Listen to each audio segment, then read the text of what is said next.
సిరిసిల్ల జిల్లా కేంద్రంలో చేనేత ముద్దుబిడ్డ శ్రీ వెల్ది హరిప్రసాద్ గారు చేనేత చరిత్రలోనే లిఖించదగిన ఘట్టంగా నిన్నటి రోజున అభివర్ణించవచ్చు. ఎందుకనంటే కేవలం 170 నిమిషాల లోపల చేనేత చీరను నేసి అగ్గిపెట్టెలో ఇమర్చడం జరిగింది. ఇది ఒక చరిత్ర. ఎందుకు అనగా మరమగ్గానికి పోటీగా ఒక చేనేత మగ్గం పైన నేసి అద్భుతమైన చరిత్రను సృష్టించిన శ్రీ వెల్ది హరిప్రసాద్ గారిని ఈరోజు తెలంగాణ చేనేత ఐక్యవేదిక రాష్ట్ర కమిటీ పక్షాన వారిని సన్మానించడం జరిగింది. ముఖ్యంగా వీరు ఎన్నో అవార్డులు, జాతీయ స్థాయిలో ఎన్నో అవార్డులు తీసుకోవడం జరిగింది.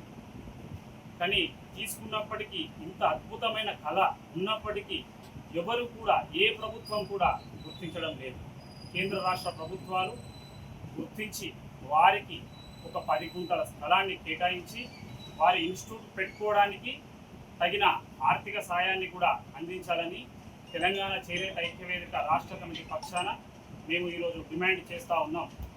భవిష్యత్తులో ఈ వృత్తి, చేనేత వృత్తి అనేది అంతరించిపోతున్నటువంటి వృత్తి. ఇది ఒక కళ. ఈ కళను మనం అంతరించిపోకుండా మనం ప్రతి ఒక్కరం కంకణబద్ధులై దీనికి అహర్నిశలు కృషి చేసి వారి సారథ్యంలో ఇంకా భవిష్యత్ తరాలకు వారు ముందుకు వస్తున్నారు. ఇంకా నేను నూతన విద్యార్థులు ఎవరైతే ఉన్నారో వారికి ఈ కళను నేను నేర్పిస్తానని చెప్తా ఉన్నారు. కాబట్టి వారికి ఒక ఇన్స్టిట్యూట్ మనం నిర్మించి ఇచ్చినట్లయితే ఇందులో ఎంతోమంది ప్రావీణ్యం గడిస్తారని చెప్పి తెలియజేస్తూ, అదేవిధంగా రేపు తెలంగాణ చేనేత ఐక్యవేదిక ఆధ్వర్యంలో కరీంనగర్లో నిర్వహిస్తున్నటువంటి చేనేత చైతన్య మహాసభకు వారిని సాదరంగా ఈరోజు ఆహ్వానించడం జరిగింది. అక్కడ కూడా వారికి సన్మాన కార్యక్రమం ఏర్పాటు చేయడం జరిగింది. కొత్తగా చూసిన వాళ్ళు ఎవరైనా ఉంటే సబ్స్క్రైబ్ చేయండి, పాత వాళ్ళు ఎవరైనా ఉంటే కొత్త వాళ్ళకు చూపించే ప్రయత్నం చేయండి. ఈ వైడి న్యూస్ వేదికగా అనేక అవినీతికి సంబంధించిన కథనాలు అయితే ప్రచురించినాం. కొత్త వాళ్ళు ఉంటే ప్లేలిస్ట్లో చూడొచ్చు. అండ్ దీనికి సంబంధించిన ఓనర్లు, స్పాన్సర్లు, పార్ట్నర్లు అంటూ ఎవరు లేరు. సో అలాగే ఎవరైనా మిమ్మల్ని సంప్రదించినా, బెదిరింపులకు పాల్పడ్డా కూడా మా దృష్టికి తీసుకురండి.